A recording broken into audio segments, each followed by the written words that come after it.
If you ask me right now as Estonian, what is the proudest decade for me in Estonia? I would say the past 10.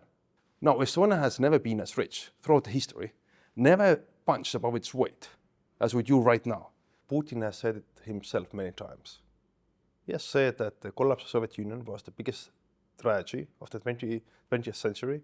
He strongly believes that Ukraine doesn't have a right to exist. Estonia has been part of allied forces in Iraq, in Afghanistan. Estonia has no national interest in those countries. But when our allies call for our support, of course we answer. Ukraine needs to have, let's say, strong position. We need to keep supporting them. They are fighting the war. We're not fighting, we're just supporting them.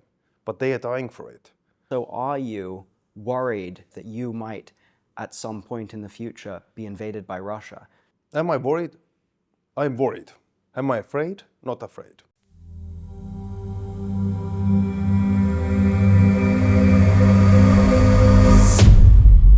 Your Excellency, welcome to the new forum. Thank you very much for being here. Thank you for inviting.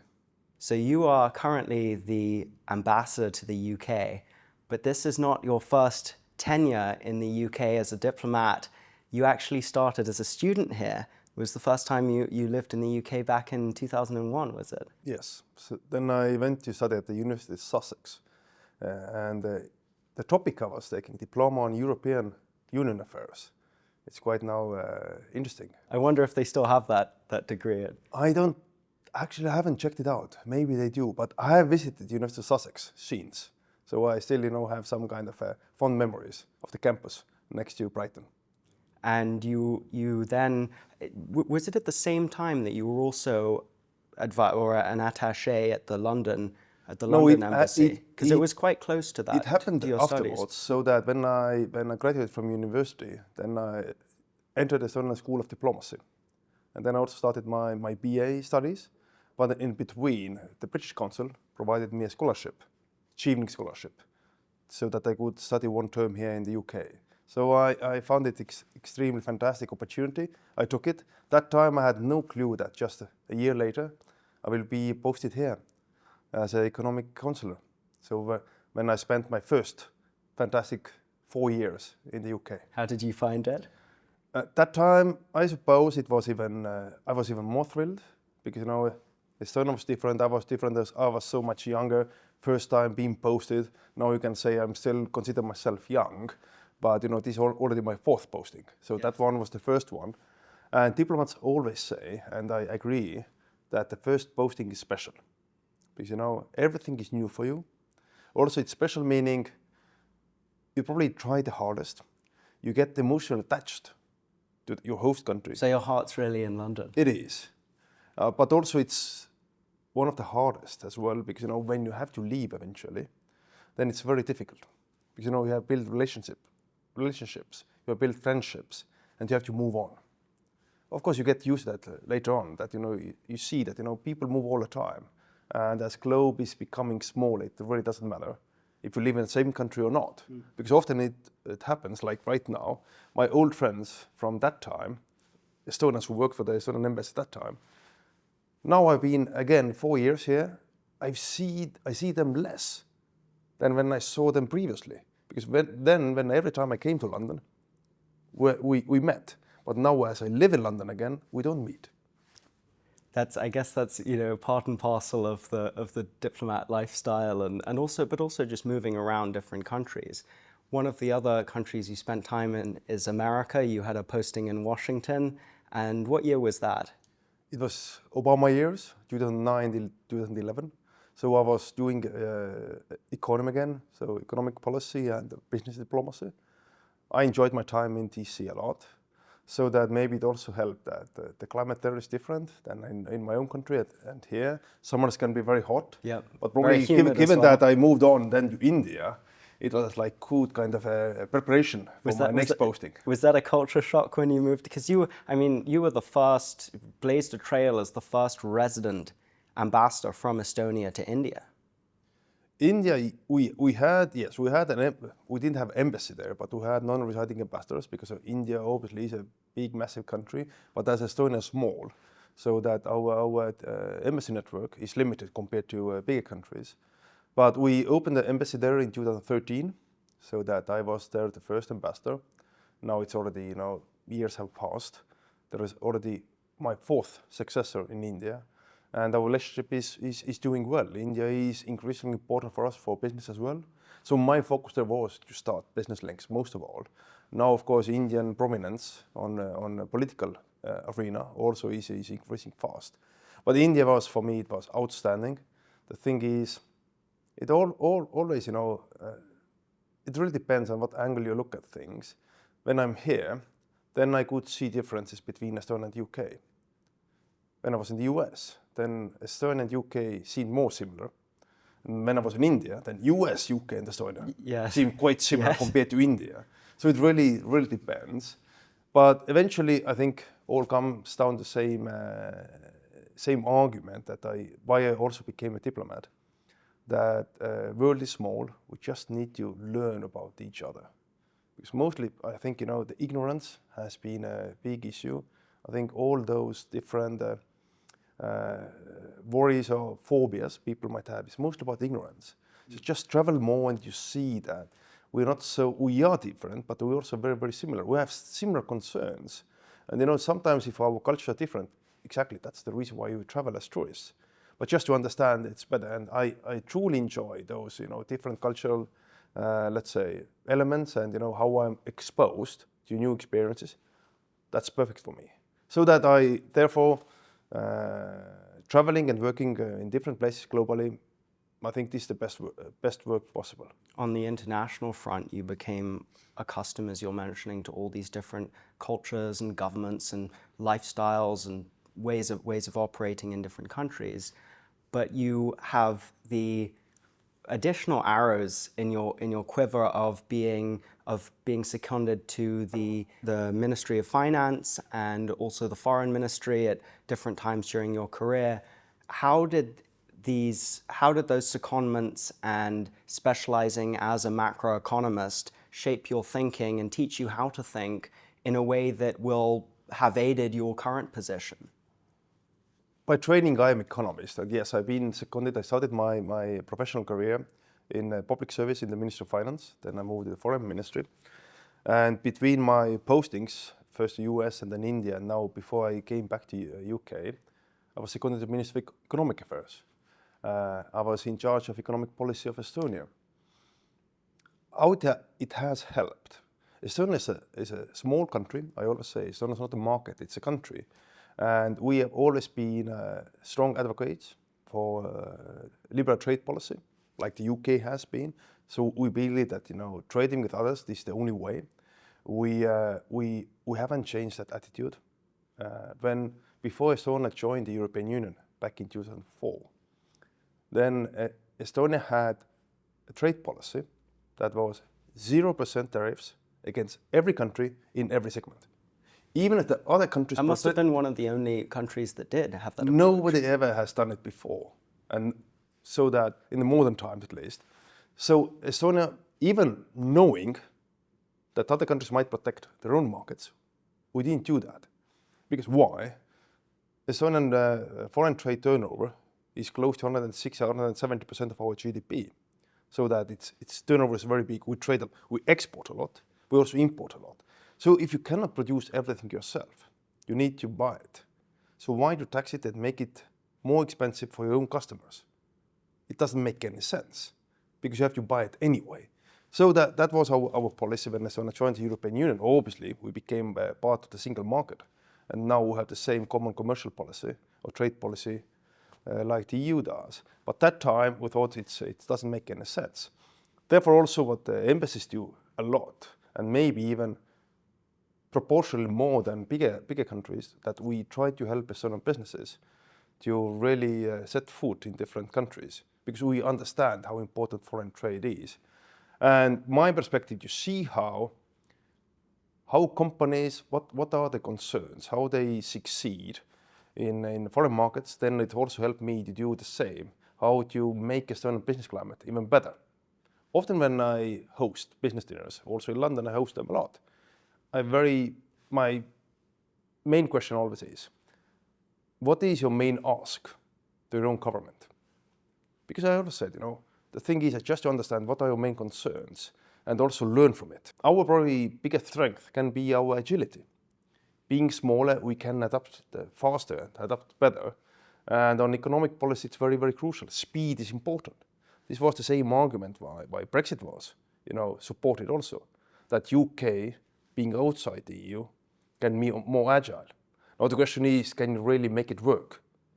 But the main argument was that. And Estonia, I personally understand the argument, but obviously the question is, one thing is to have a plan, other thing is to execute the plan. And usually execution is the most difficult part. I would like to thank the English-speaking union and the team at Dartmouth House for hosting us here for this interview. The ESU is an international organization based in the UK that promotes public speaking, communication, and cross-cultural understanding amongst young people globally. They host a variety of programs and events aimed at furthering these skills, such as public speaking competitions, school workshops, and foreign exchange programs. The English-speaking union was formed in the belief that more effective communication between nations would lead to improved global understanding. This belief still stands strong today. As communities become ever more multicultural and societies more divided, there has never been a greater need to understand different perspectives and opinions. How has public speaking been important in your career? In my profession, of course, I need to talk to people or speak to people quite often on different topics. Always the question is how to do it the best way. A lot of people talk a lot, so actually it's a very saturated market. You always find somebody speaking somewhere on any specific topic. So probably it is very important that you try to figure out what is your main message and try to repeat that. But is it easy? No, I think it's very, very difficult. I think it's a huge skill how to do it so that people also listen, because the listening part is important. And I think as there is so much noise, especially now, as there are so many different means how to communicate, so that to put your message across, it's more and more difficult. And also different channels. So right now, if you go to a conference on stage, probably reach is very, very limited compared to what, for example, you are doing, podcast, where you can, reach, lots of people.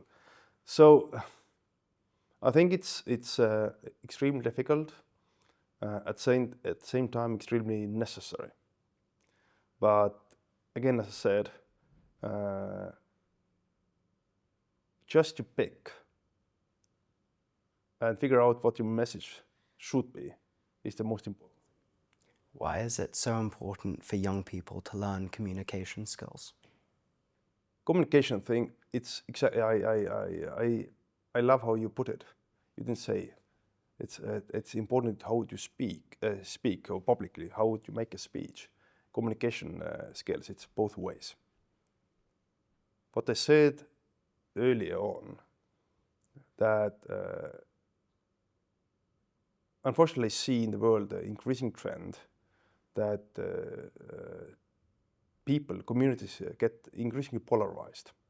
That, it used to be so that people might disagree with you, but it doesn't necessarily mean that you are a bad person or an absolute moron, something like that. Now we see it more and more because we don't listen. We always get information fed by algorithms quite often as well that we want to hear, and we don't even pay attention or we don't listen. What is the argument of the other side, or what is the counter argument? So therefore, to travel and to talk to people in person is important as well, because in communication, as you know, more than half of it is non-verbal. And if we only we get the information online, we never have this feeling. So therefore also maybe my work is excellent, because my main job is to meet people. There's one thing you cannot do remotely. The only thing. Meet people in person. And that's very important part of communication. Non-verbal as well. Because we need to take, we need to go extra mile to understand between the countries, between the communities, between, in business, bigger area, everywhere communication is important.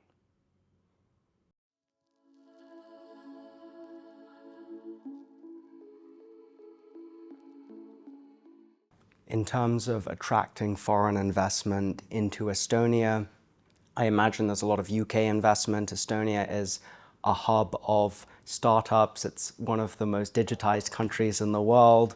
How do you go about attracting that investment and putting the structures in place to facilitate the capital requirements some of these businesses need to flourish domestically? Estonia's success comes from technology. This is true, and we probably made very right choices early on in the 1990s. Estonia was an independent country before the Second World War. Then, big war happened in Europe and globally, in the globe. And unfortunately, when the Nazis came to conquer the Soviet Union, and then the Soviets came to liberate us from the Nazi occupation, they decided to stay for another 50 years. So we were happy to restore our independence in 1991 without any bloodshed. This was definitely a great success. So since the 1990s, because the economy that we had that time was not sustainable, planned economy. So we had to reform. One thing, Estonian government was looking, are there any ways to have shortcuts in development? Because, the gap was huge, it was massive. Technology was coming up, IT, internet was coming up. And that's why also it was a very right move that we thought, okay, we will use new technologies to catch up. So that e-government, even to build up a public services, it's a costly affair. Everybody knows that, in this country as well in the UK, it's all about, about the quality of public service. The same was in Estonia. And Estonia, although our population is small, our landmass is quite big. So how to bring services close to the citizens? And technology provided the solution. So we started with that. Important element was that it was then supply side that was driving it, the government. Government said, we're going to do it. It wasn't necessarily that people said, please government, provide us IT solutions so that you can have a public services. But people started to realize the benefit of it. Because you don't do it because it's a nice thing to have. You do it to benefit, to have efficiency gains. Just to win on time and so, because time is one thing that you cannot scale. And I always say that why jump forward as well, how e-government has helped Estonia economically.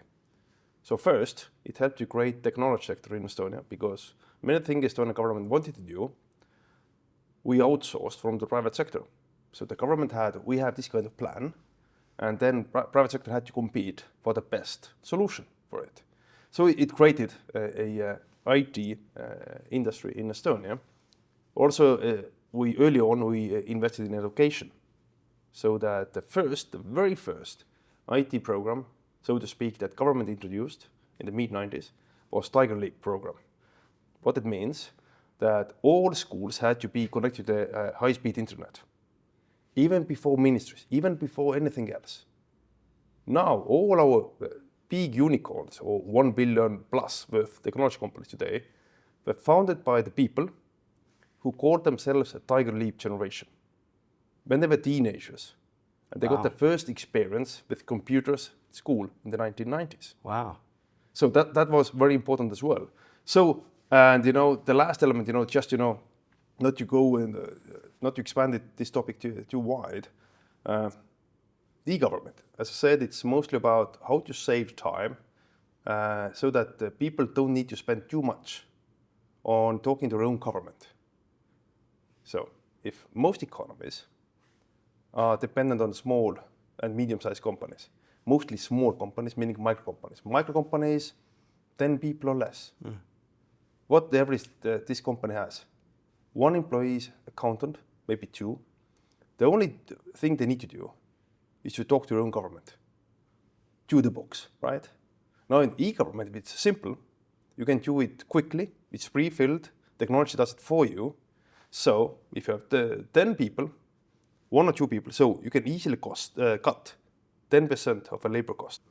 I mean, is this something, because I'm hearing this and I'm thinking about the UK and the NHS and some of the major inefficiencies that we face due to a lack of digitization. I mean, is this something that can be scaled from 1.3 million people to 67, 68 million, or is it's a question of that's the perfect population size whereby these structures work most efficiently? I always say that yes, size is important, but it's not as important as people think. When I was in India, people asked about the success story of Estonian IT and e-governance. Then often the argument went that you could do it because you're small, you are 1.4 million people, but we are a country of 1.4 billion people. Huge difference. And always my argument was, all the solutions, as said, in Estonia have been outsourced to the private sector. Now ask the private sector, is 1 million better or 1 billion better? Is better. They all pick 1 billion. So the point being, give engineers a chance, they're going to figure it out. They can adapt, yeah. So your issues are almost always political. It's never engineering. Interesting, okay. Maybe this is something that the private sector in the UK can step up to the mark with in given time, especially reflecting on the advancements just in the last year AI-wise. Right? A highly digitized economy lends itself so well to even greater, exponentially higher efficiency gains through AI as a technology. If that's like the bedrock, the platform through which AI can be most useful. If we're not even digitized in the first place, it presents like another step that we have to go through in order to capitalize on those efficiency gains. I give you a very simple example. So right now we call it itself that in Estonia we are developing the 3rd generation of e-government. What are the first 2? The first one is that that whenever you go to a public office, you usually have to file application. Then you have to say what the service you want to do and so on. It's lots of paperwork. So the first one is you just digitalized it. That you had the same application, exactly same blanks, but it was online. So you didn't do manually, but on computer. So this was the first generation. Second one is that most countries are in this phase right now, and let's say, maybe say it in very broad terms, that you don't have, you haven't scanned all the applications, but now they are maybe different, they are more efficient. In Estonia, that we call it also that, if government already has some information about you, don't ask it again. Because, if I already know your name, then probably in the database, I know your address, I know where you work and so on. Why do you need to fill it again? And this true, it works. But still, this is too much work. Eventually, as I said, it's all about time. So that, public services are necessary, but this shouldn't be your primary concern. Now, let's see, why, for example, let's say, Android and also iOS, why they're so efficient? They're very efficient. Why? Because, whatever you need, you can easily find it in 3 steps. What I have experienced in many countries, that as there is lack of standardization, let's say, different public services have different layouts or this kind of interfaces. People are always, they're skeptical because they don't know how it works. But can you imagine the structure? It's uniform similar across everything. It's unicorn, like in Estonia is. Yeah. Then if I use the portal of tax board or business registry, understand how the logic works. So I'm not skeptical. I'm not, I don't know how to do it. But it's still the 2nd generation. The 3rd generation, about your question about AI, is, again, maybe you don't need to worry about, so much how the government, how the ministries do their work. We just want a good service. Then what we're working at, you have one portal on a mobile, for example, that says, the example is, in front of this house, there is a pile of garbage. It annoys you that you don't know what to do. You said, there is a pile of garbage, what should I do? And now the AI, so that all different public institutions now, tells you what to do. You don't need to look for what department is responsible, who is responsible. Everything comes there for you. And this is what AI can do. This is the future. Again, it's all about saving time. Like, people often ask, what is the most important digital service in Estonia? I would say it's digital signature, that we sign everything digitally. So that the only thing I sign on paper is a Christmas card. Nothing else. So, and what it means that, I don't need to visit any public office just to sign anything. Aside from marriage licenses, we changed that also. You changed that, oh wow. And also divorce now. Okay, wow. But also marriage is so that it's 50% you can do online. Okay. But even in Estonia, we are, let's say, you can call us old-fashioned. Yes. That we think, maybe it's polite to meet your future spouse at least once in person. Yes. But paperwork you still can do online. Wow. But, on this signing everything, we say that we save about 1 week a year. 1 week means the time it takes to go to public office, the time you queue there and so on. You save 1 week a year, it's 2% of GDP. Because 1 week is about 2% of a year. And this country size of Estonia, can you imagine how much you can save in a city like London? The commuting time is so much longer, queuing as well. So that there are lots of ways how to save your time, most of all. Because, in a way, talking to your government shouldn't be your primary concern. To do your job, to take care of your family and so on, this is your primary concern. I 100% agree. I mean, I think it's a great take on efficiency. With all of this digitization comes the need for power. So a lot of electricity is needed to run all of this digital infrastructure. And Estonia has been in the news recently in terms of its electricity demands. Historically, the Baltic states, including Estonia, have relied quite heavily on Russia to bridge that energy demand.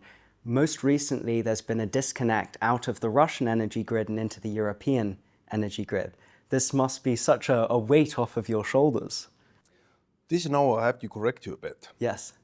So it's we de-linked ourselves from the Russian grid. Yeah. It wasn't about energy producing. We produce energy ourselves. We have been historically self-sufficient.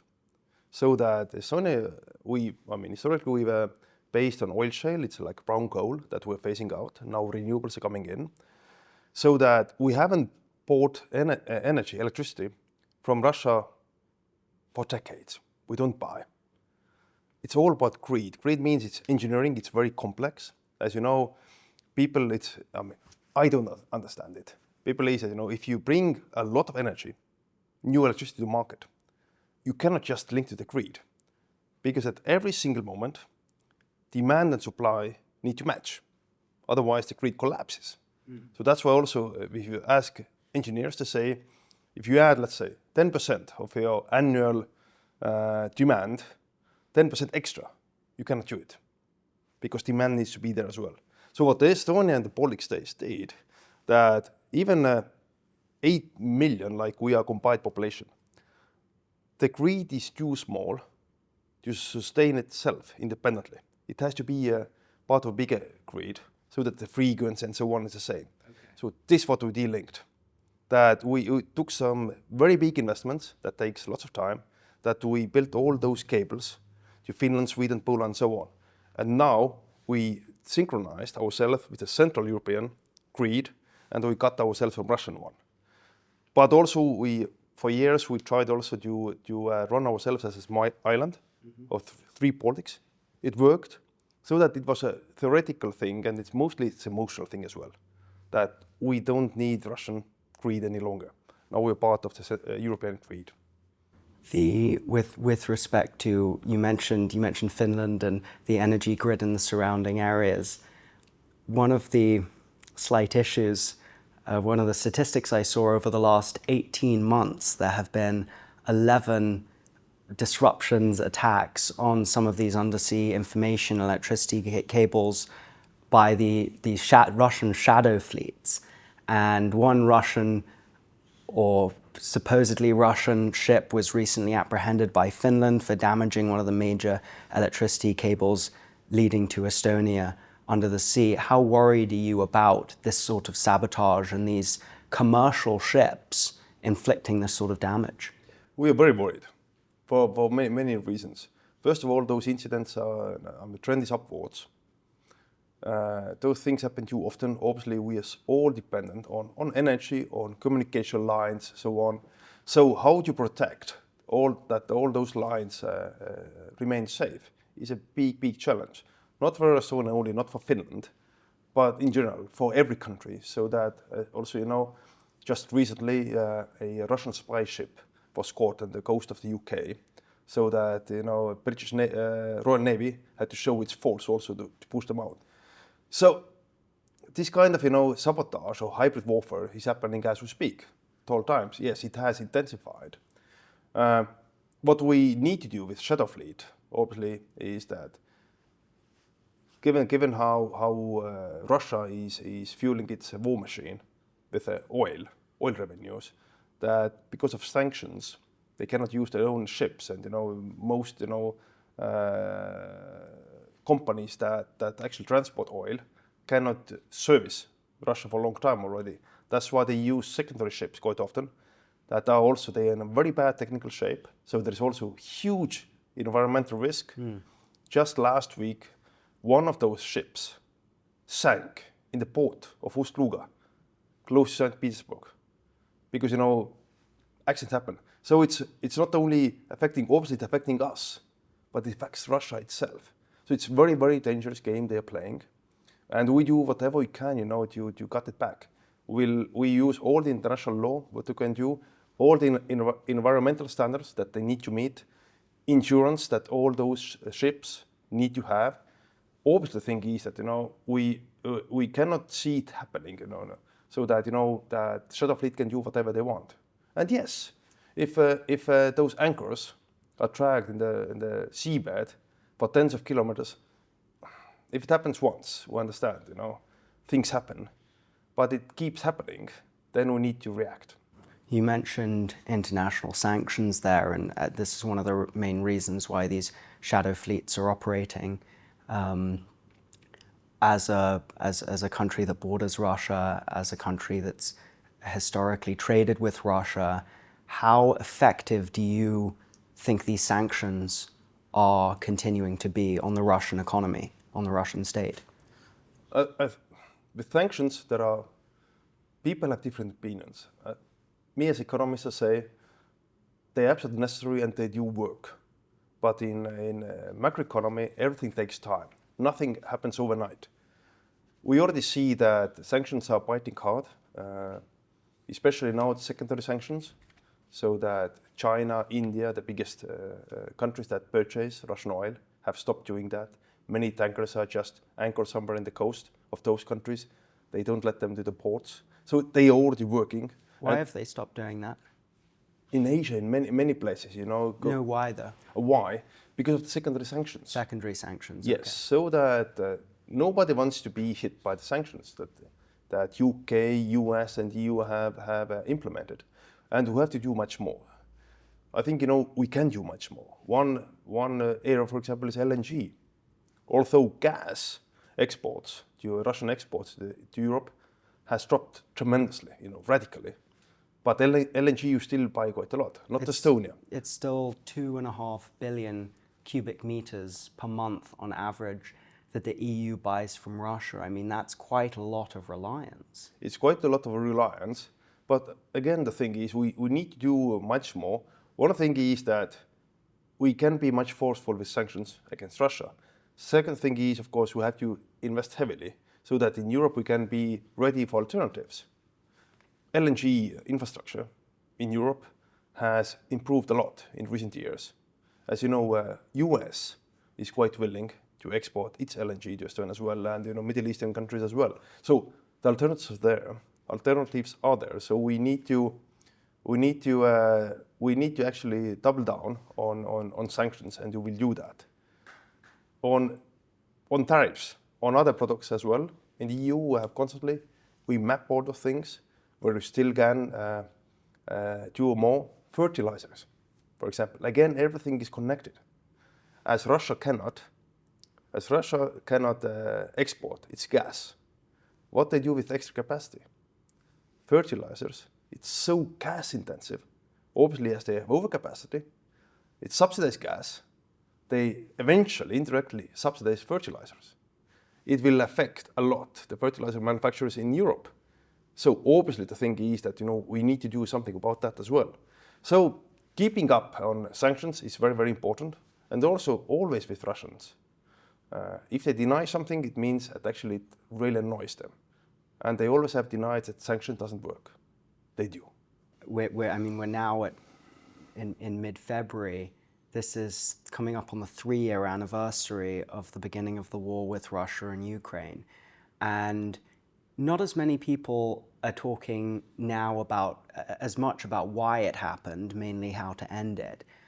But just to take a step back, because often the why can contribute to formulating a solution. Different people have different ideas of why this war started. And as we were saying before the interview, one of my previous guests, Bill Browder, mentioned that he considered it more closely linked to internal politics and Putin's control within Russia, approval ratings every time there's foreign aggression by Russia. If you look at the Chechen War in 1999, approval ratings spiked. Georgia invasion in 2008, approval ratings spiked.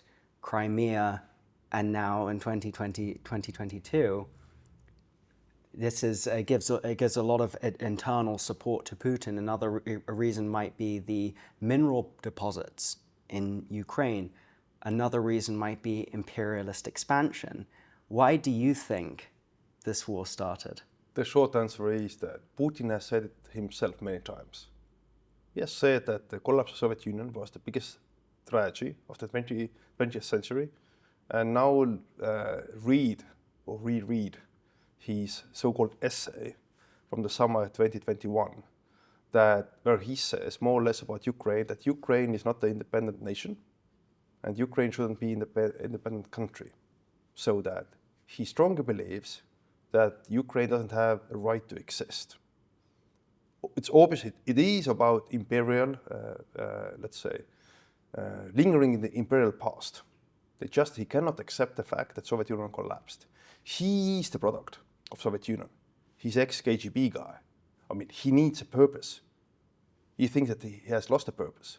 And for me, it comes to the fact that, it's all about the self-confidence of a nation. During I often ask people, my interlocutors, when I try to explain what I mean. You're British. I'm half British, half American. So, both good examples. So, if you take, both countries have a glorious history. Maybe UK even longer, and America more recent one. So, if I asked you to pick 10 years of your history, you're proudest of, what would you say? Not 1 year, not one event, not a century, not an era, but 10 years. You can, give it a thought and let me know. If you ask the same question from the Russians, 95% would pick the same decade. 1940s. The great victory against the Nazis and Soviet Union becoming a superpower. So they linger in the past. They want the old glory back. Why it's relevant? If you ask me right now as Estonian, what is the proudest decade for me in Estonia? I would say the past 10. Not 1991 to 2001? Why? Because we regained independence, but we're poor. Now, Estonia has never been as rich throughout the history, never punched above its weight as we do right now. I'm extremely happy with the presence, and I'm looking, positively towards the future.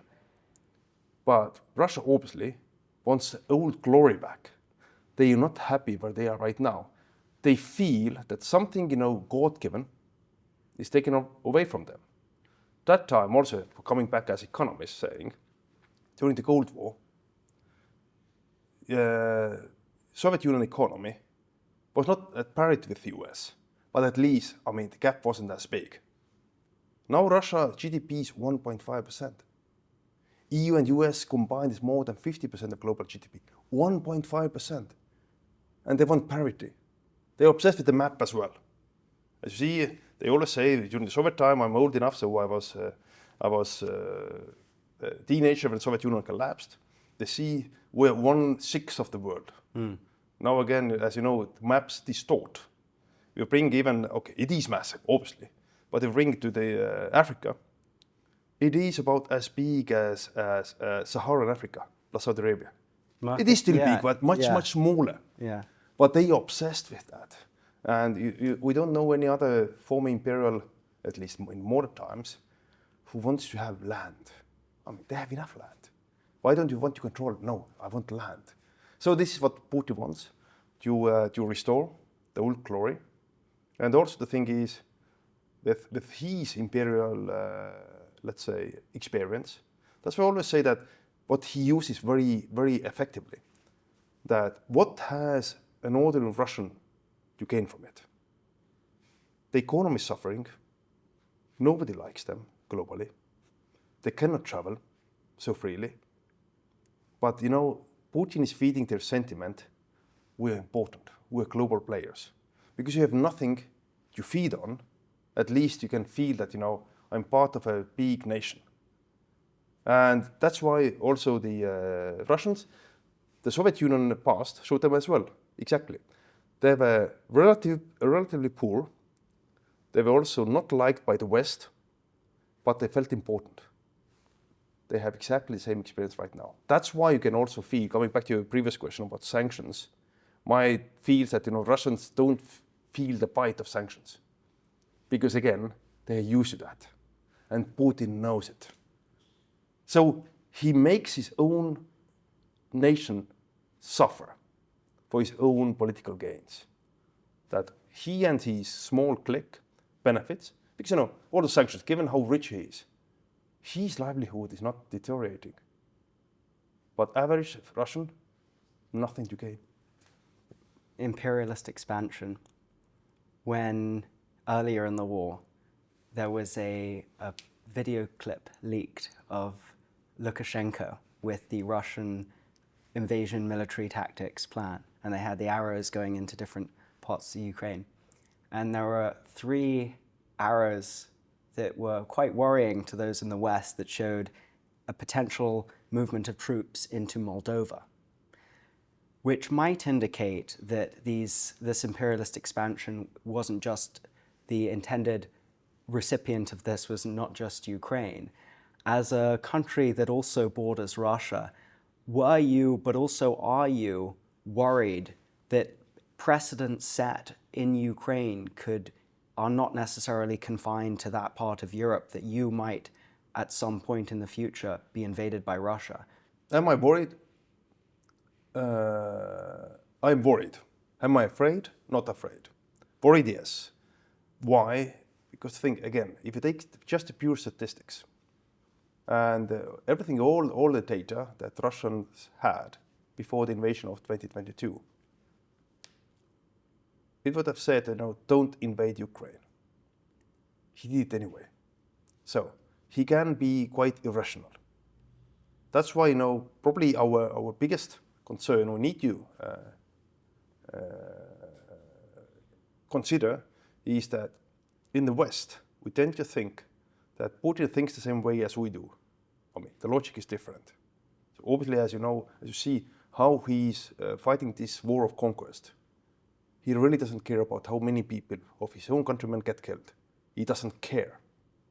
He just sends them more and more and more there. If you ask, you know, Estonian officers, British American officers, even one dead is one too many. So that officers don't realize how it's possible that you don't care. But that's exactly, we have to consider that. That's why I said we have to be ready that Russia can be rational again. So Estonia is part of NATO. Now the Baltic Sea, Finland, Sweden join as well. So obviously we have collective defense, and we are working in order to boost our defenses. So what has been different when Estonia was occupied, and also other countries in the Eastern Bloc? We had one mistake, and 1930s were a very sad decade for Europe. We were alone. We didn't really have allies. Now the difference is that we do have allies, and I always bring up this example. If you read any strategy document on national defense in this country, in the UK, they always say more or less, I mean not the exactly wording, but whatever the next war is that UK is fighting, UK is not fighting it alone. Even the country size of UK, you won't fight it alone. We have the same logic. Yes, we have to do whatever we can, to make NATO stronger. But the thing is, there are many elements. Article 5. Many people say about Article 5. We understand extremely well. Before Article 5, there are also 4 other articles. 1, 2, 3, 4. And as you know, one says that your national defense starts from with own defense forces. So that's why investing heavily. Estonia is already investing 3.5% of GDP on defense. Our Prime Minister has said, the target is to 5% if needed. So we understand, we don't say that, allies, that we do nothing and allies come to protect us. No, it starts with our own defense forces, but it has to be collective. So, and the thing is, Estonia has been part of allied forces in Iraq, in Afghanistan. We went when the French asked, we went to Mali. Estonia has no national interest in those countries. But when our allies call for our support, of course we answer. This is what collective defense means. So in this respect, I think what Putin tries to do, this is our big challenge, that he wants to destroy our unity. I don't think he will succeed, because he has tried it since the invasion, but I think Europe is more united than ever. We're now, over the last couple of days, we've started to see some movement from America at the negotiating table. President Trump had a number of calls perhaps with President Putin, and they're starting to move in the way of negotiations. How optimistic, well, first of all, actually, before I ask that, what is the right way of negotiating with Russia? As a country that's negotiated with Russia on trade in the past, what is the right way to approach them, culturally, politically, economically? Russia is definitely a transactionalist country. They want something. They always want something, and usually how Putin negotiates is that ask for something that you never had, and then give half of it away, and still end up with half of it what you didn't have before. So it's oversimplification, but this is how he negotiates. So in this respect also what we want to see, we don't want to see that we give away all the chips, negotiated chips we have. So that we need to sell. I think the underlying message should be that territorial integrity is paramount. Estonia will never, ever recognize anything that, if the national borders are changed by force. Sovereignty is there. It's up to Ukraine, for example, to decide what is the future, including the security guarantees for the future. If a free sovereign country eventually wants to join NATO, I think Ukraine should have the right. We know it doesn't happen overnight. When Estonia joined NATO and EU, we knew that we had to go through lots of reforms. It took us years. It was painful. The same still awaits Ukraine. But we shouldn't and we cannot take away the perspective. To join NATO, to join the EU, there are some criteria you need to meet. If you don't, you cannot join. Ukraine knows that. They know that most reforms they have to do themselves. We cannot import those reforms to Ukraine, but we can help them. And we will do our best to help Ukraine, because we went through that 30 years ago.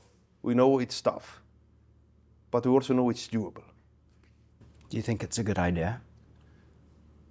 In terms of like, I mean, one of the arguments that people make as to those, especially on the Russian side, as to one of the impetuses for the invasion was expansion eastwards of NATO. And perhaps, not my opinion, but to play devil's advocate a bit, perhaps there needs to be a buffer zone to keep the peace. I mean, this is something that now Western governments are talking about with either UN peacekeepers or troops that are under the umbrella of the UN rather than national armies in Ukraine as a neutral space. Is that acceptable, or do you really think that NATO membership is on the cards for Ukraine and needs to be so? Let's go back to Cold War. Okay, Estonia was that time officially part of Soviet Union. Now, Poland, that time Czechoslovakia, Hungary, Romania, Bulgaria, were they a buffer zone or not? No, they were settled countries of Soviet Union.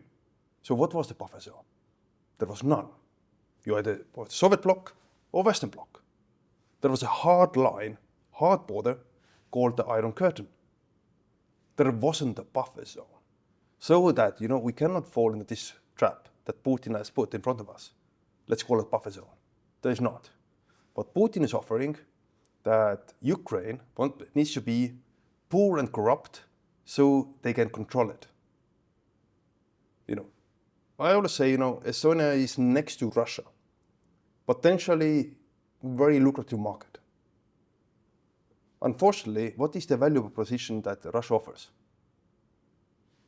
Keep you poor and keep you corrupt. It's not really a value proposition.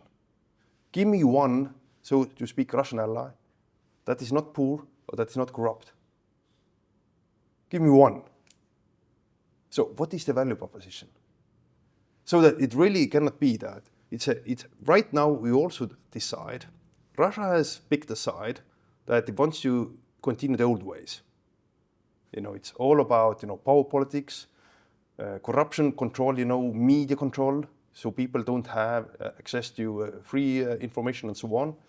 So now we more or less only decide where the new version of Iron Curtain lies. And obviously want to see if Ukrainians have fought this war, not actually 3 years, but now 11 years. Because, Crimea was invaded 11 years ago. They have picked their side. We need to help them, and we really hope that the new Iron Curtain lies on the eastern border of Ukraine, not on the western border of Ukraine. But this argument, it's a buffer zone, no. This is what they want to do. They always say the buffer zone, and then the buffer zone needs a buffer zone. They always say, because if you read the Russian media as well, the real buffer zone ends with the Atlantic, in the wildest dreams. So this buffer zone element is the part of a Russian narrative. It really never works. How do you see the negotiations developing? Is this will it reach a stalemate? I mean, are these 2-3 year negotiations, or do you think with two massive personalities like those involved with these negotiations? I mean, another question is, do you think there should only be two, this bilateral negotiation, should it be more of a European consensus? I mean, how do you view this developing with two parties? One thing that really shouldn't happen, that nothing about Ukraine without Ukraine and nothing about Europe without Europe. Putin wants to demolish the security infrastructure of Europe and the world. He's succeeding right now. I think it is collapsing in a way because Russia has broken any single or almost every single international law until now. Ukraine needs to have, let's say, strong position. We need to keep supporting them. They are fighting the war. We're not fighting, we're just supporting them. But they are dying for it. And I completely understand that if a country fights for independence, the values we find there as well, they no need to do. But it's not only about values. It's more pragmatic as well. Coming back to your question about buffer zones. let's go again to the Cold War. Then, in 1980, the UK's defense spending was 5% of GDP. During the heyday of the so-called Star Wars program that Americans launched, that eventually bankrupted the Soviet Union, in 1994, it was 5.5%. In 1991, it was still almost 4.5%. Now if you think about the buffer zone, if it was East German as well, I mean, Russians were much closer to the UK. And nukes were still there, and you spend so much. Why do you then think that, if you give in to Russians, that we can continue a peaceful life? We can't. We have to spend more so that you push Russia back. Actually, eventually it's cheaper for everybody. And in a longer term, it works out much better because, obviously you wouldn't like to spend as much on defense, but this is the new reality. We have to do it. We have to push it back. Otherwise, it's just, the alternatives are much more costly. Speaking of defense spending and these defense spending targets and coming on to NATO, which we touched on a little earlier, the UK, the US and Estonia have had such a strategically sound and important partnership in terms of exercises and security arrangements, intelligence sharing. How have you in your position been able to strengthen those relationships, strengthen ties and facilitate that those ongoing practices? We have extremely fantastic collaboration with all our NATO allies, but especially with the UK. UK is the framework country of NATO. In Estonia, this is the EFP program, Enhanced Forward Presence, that was set up after the invasion of Crimea. Then everybody more or less woke up that yes, Russia is an increasing threat. NATO decided to boost the defense of the eastern flank. But we also have there a substantial number of French troops and American troops. So, as I said, those countries right now are our immediate partners, but obviously we see the defense of NATO as a whole.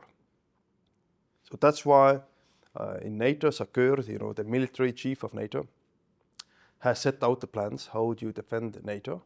So the plans are there. Now the important thing is that we also implement the plans. Implementation also means that we need to spend more on defense. We need to build up our capabilities. So the good thing is that plans are there. Now the bad thing is we still don't have enough resources, but I'm optimistic that we're getting there as well. We have to spend more. I think everybody realizes that. So NATO collaboration is important, and obviously everything is interconnected. Americans have said, and rightfully, that China is the biggest challenge. This also, in a way, in terms of we have to use our own, let's say, we have to put across our message better. What Putin wants. Putin wants a parity with US.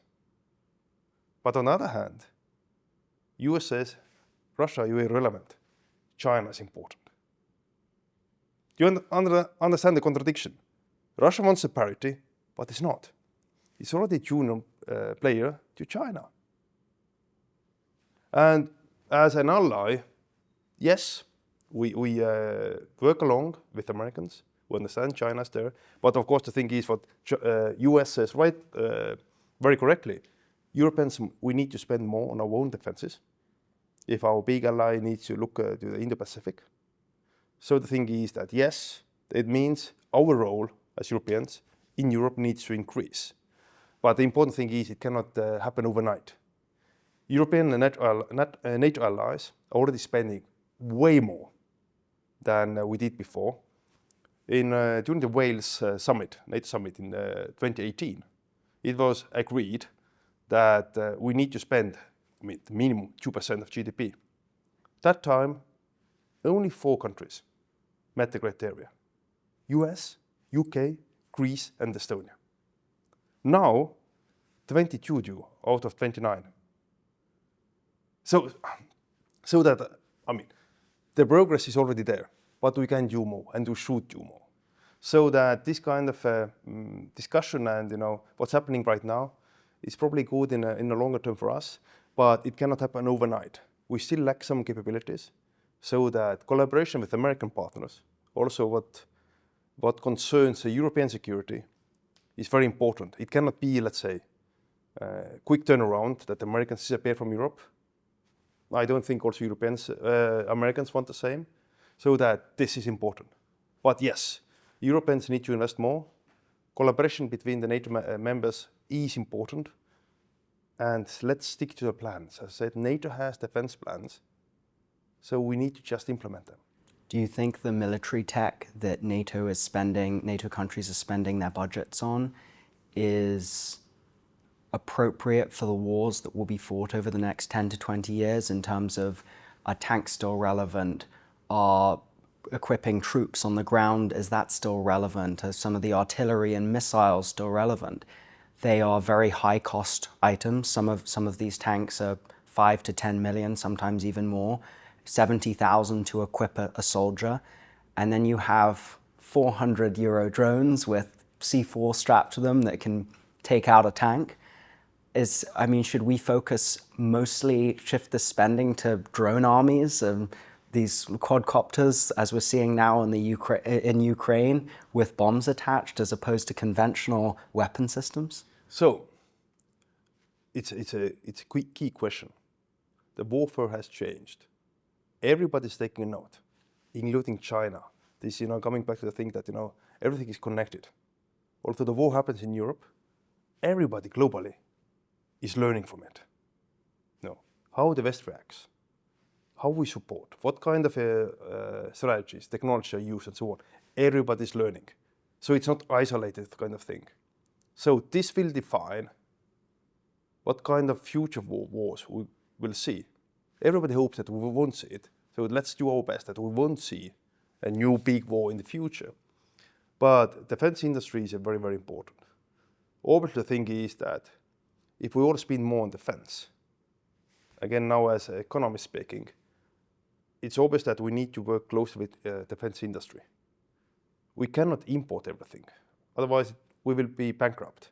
It has to be in collaboration with defense industry. But exactly what you said, the picture is a bit different now. Now it's dual use comes into play as well, like drones and so on. We don't want to have a war economy as well, because Russian economy is war economy. Unless it fights a war, it will collapse. So that is also additional risk. Putin needs this war to continue. I just wonder how we will reach the peace with Ukraine and have a full stop, breaks on the war. How it will affect Russia's economy. Actually, it's a very, very interesting dilemma for Putin as well. But weaning himself off. But also risk for us that he needs adventure somewhere else because he needs to keep his war engine running. But the defense industry is extremely important.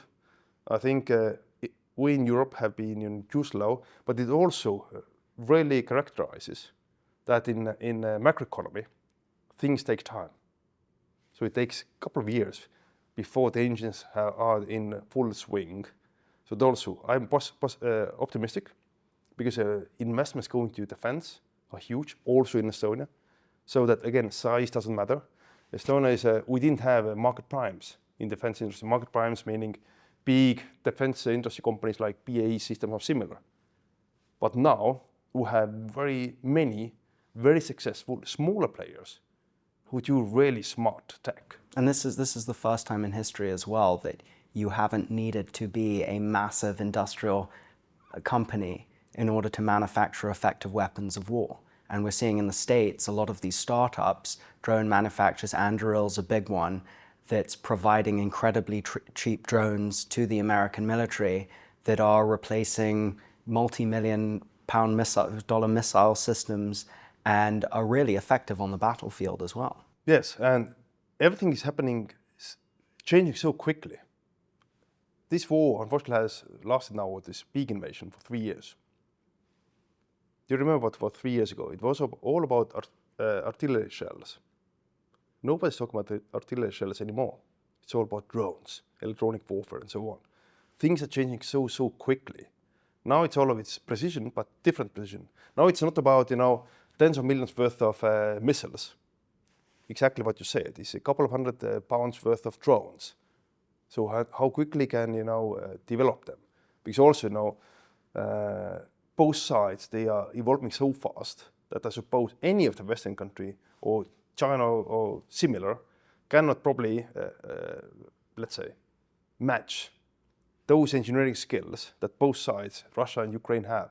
Because it's first hand, they have to do it on a spot in just a few hours time to change different characteristics of the drones, how to fight the war. So we need to learn a lot, and we need to be extremely agile. Agility is important. That's why decision making in Europe needs to be extremely fast. But I'm optimistic that unity is there, unity will remain, because eventually everybody understands what is at stake. So I imagine over the last 3 years during the conflict, there's been a lot of disinformation in Europe, probably from both sides. With respect to some of the Russian disinformation in the Baltics and directed at your region, what is a good way of counteracting that, and how has your government sought to do that? I think this information has been one of the most difficult elements of this war and this challenge we are facing. Because information is so widely available. Now the question is how to pick what is right and what is wrong. So it's all about communication skills as well that people have. Maybe the governments need to do more in order to inform people how to use common sense, how to have critical thinking, especially also with AI. You asked about AI before, that AI is exaggerating also this kind of trend, that usually it's human nature that we want to hear what we think we like. So and AI knows that. And then it means instead of we think that we get the accurate information, actually without even our knowledge, we get disillusioned as well, because we only hear what we want to hear. And we don't understand there is other side of the story as well. So how to do that? It's very difficult. I think it's mostly about again these skills that if you read something, don't jump into conclusions. Sit back a bit, analyze it, digest it. Try to understand, is this logical? And cross-check it. And cross-check it. Often we don't. As you know, journalists, how they work, usually they need to have at least 2 sources before it becomes in news. It never can be one source. And provide those alternatives. Like also in Estonia, yes, the Russian propaganda is coming across the borders, but we provide also alternatives, so that whoever is consuming Russian-speaking information can also get the alternative. And it is very important because the thing is we need to understand that obviously the governments in many countries, unfortunately, in the world, try to manipulate information and try to feed information they want to hear. I just to give you maybe the last example of my own memory and how it has maybe transformed how I try to be as critical as possible. During Soviet time, I remember when I was a kid, then in the Soviet Union, people didn't have access to the accurate data. But there was Voice of America. Every time my dad came home, put the radio on, it was extremely bad quality Voice of America. Extremely bad, because the noise was there. Soviets tried to block the signal. But my dad was reading the Soviet-centered newspaper, listening to the Voice of America in Estonian language at the same time. He said, oh, this news, this is wrong, this is wrong, this is wrong. And maybe this also has transformed the way I think. Even in the modern times, always be a bit critical about your source and data. Try to analyze it. And this information is one thing that it can work in our benefit, but mostly it works against us. And we shouldn't forget that. To finish with, if you look at history, it's incredibly cyclical. I forget, it might have been Mark Twain, or a famous historian, had said at one point, history doesn't repeat, but it rhymes. And throughout the last at least 500 years, there have been a number of large-scale wars across Europe. You've had the Napoleonic Wars, you had the 30 Years' War, you had World War I, World War II. Do you foresee another large-scale war in Europe this century?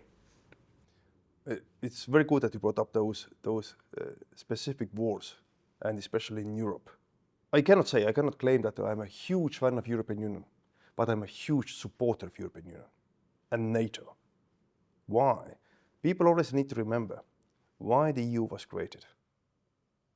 It was created to avoid another war in Europe. If you take exactly what you mentioned, if you take European history, this continent has been a constant war with each other. And now we have had 80 years of peace. It's mostly because, we are united.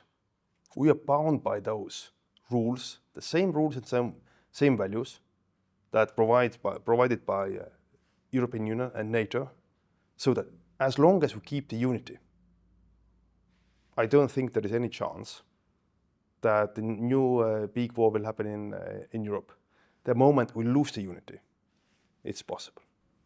It's a very positive note to end on, Your Excellency. Thank you very much. Thank you for having me.